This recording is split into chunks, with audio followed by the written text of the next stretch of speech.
আসসালামু আলাইকুম প্রিয় শিক্ষার্থীরা, তোমাদের জন্য ৭৪ পৃষ্ঠার দুটি অঙ্ক নিয়ে এসেছি। এটা হচ্ছে গাণিতিক বাক্য চ্যাপ্টার। তোমরা দেখো ৭৪ পৃষ্ঠার মধ্যে একটা অঙ্ক আছে এরকম যে খালি ঘরকে অজানা সংখ্যা হিসেবে ব্যবহার করে গাণিতিক বাক্য লিখি এবং এর মান নির্ণয় করি। এটা পরীক্ষাভাবে দেওয়া থাকবে, প্রশ্ন দেওয়া থাকবে এভাবে: একটি সংখ্যার সাথে ১২ যোগ করলে যোগফল ১৮০ হয়। খেয়াল রাখবা, আগে প্রশ্নে কী বলা হয়েছে সেটা ভালো করে বুঝতে হবে। খালি ঘরকে অজানা সংখ্যা হিসেবে বিবেচনা করে গাণিতিক বাক্য লিখি। তাহলে গাণিতিক বাক্য লিখবো কি দিয়ে? খালি ঘরকে হিসাব করে, তারপর খালি ঘরটার বা মান নির্ণয় করতে বলছে। তাহলে প্রথম ক প্রশ্ন হচ্ছে কি, একটি সংখ্যার সাথে ১২ যোগ করলে যোগফল ১৮০ হয়। আমরা এটাকে সমাধান করব। দেখো ক এর সমাধান দেখো যে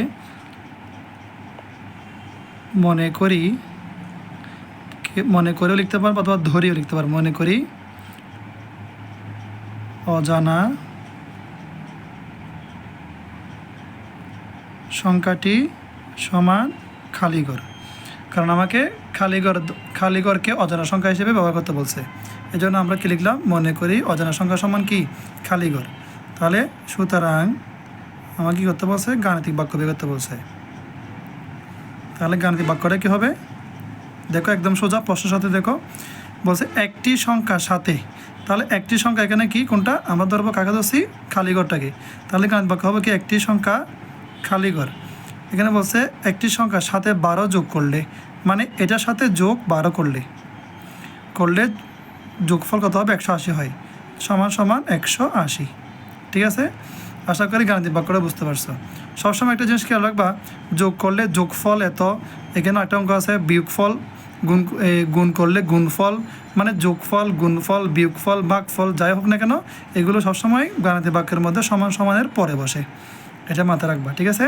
তাহলে এটাকে আমরা সমাধান করার চেষ্টা করি। বা দেখো আমরা এখানে মান নির্ণয় করবো খালি ঘর। তাহলে খালি ঘরটা এখানে রাখলাম, বা খালি ঘর এখানে দিব আমরা সমান সমান। একটা জিনিস লক্ষ্য করো, খালি ঘরের পর সমান সমান দিছি, সমান সমান পরে কী আছে? ১৮০। তাহলে আমরা ১৮০ লিখলাম। এবার দেখো তাহলে লিখি নাই কি? আমরা যোগ এবং ১২টি লিখি নাই। এদিকে চলে আসলে সমান সমানের এদিকে যখন চলে আসবে প্লাস ১২টা, এদিকে আসলে -১২ হয়ে যাবে। মানে এদিকে যোগ থাকলে এদিকে আসলে কী হবে? মাইনাস হয়ে যাবে। তারপর দেখো বা এখন একদম সোজা, খালি ঘর সমান ১৮০ থেকে ১২ বিয়োগ করলে হবে কত? ১৬৮। তাহলে আমাকে বলছে যে খালি ঘরের মান নির্ণয় করতে বলছে। হ্যাঁ, এখানে লেখা আছে যে খালি ঘরের মান নির্ণয় করো। সুতরাং অজানা সংখ্যাটি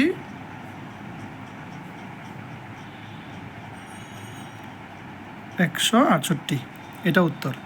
আশা করি এই অঙ্কটা বুঝতে পেরেছ। এবার দেখো সেমভাবে খ নম্বর অঙ্কটা আমরা করব। এখানে দেওয়া আছে একটি সংখ্যার সাথে ১৫ গুণ করলে। তাহলে এখানে ধরব মনে করি অজানা সংখ্যার সমান খালি ঘর।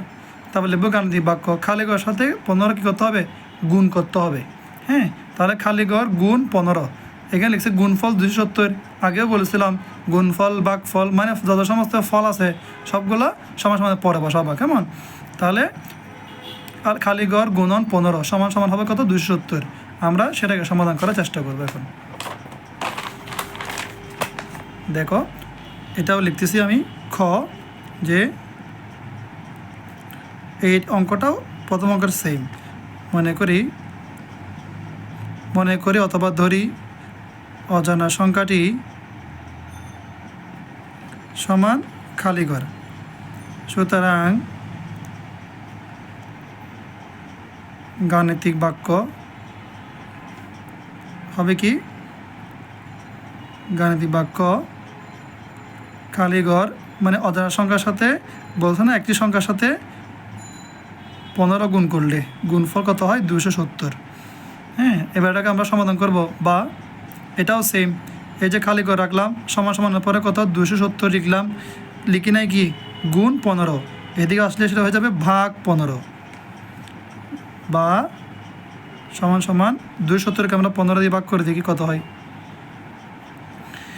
এখানে দুইটা সংখ্যা নিলাম। ১৫ আমরা ২৭ হিসাব করি, তাহলে ১৫ নিশ্চয়ই ২৭-এর মধ্যে যাবে।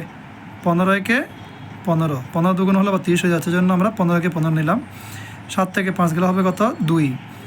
আর ২ থেকে ১ গেলে হবে কত? ১। তাহলে ১৫ 12 যাবে না, শূন্যটা নামাবো। হ্যাঁ, তারপরে আমরা এমন একটা সংখ্যা দিয়ে 15কে গুণ করব যাতে 120 মিলে যায়। তাহলে আমরা দেখো, আমরা যদি 15 নামাতে পড়ি, 8 দিয়ে যদি 15কে হিসাব করি, 5 8 40, শূন্য হাতে আছে 4, 8 একে 8, 8 এবং 4 12, 5 8 40, 40 শূন্য হাতে 4, 8 একে 8, 8 4 12, 120। তাহলে কত হচ্ছে? আমরা কত মিললাম? 8। হ্যাঁ, 5 8 40 শূন্য হাতে আছে 4, 8 শূন্য মিলে গেছে। হ্যাঁ, 18। তাহলে কত হচ্ছে? 18। তাহলে সুতরাং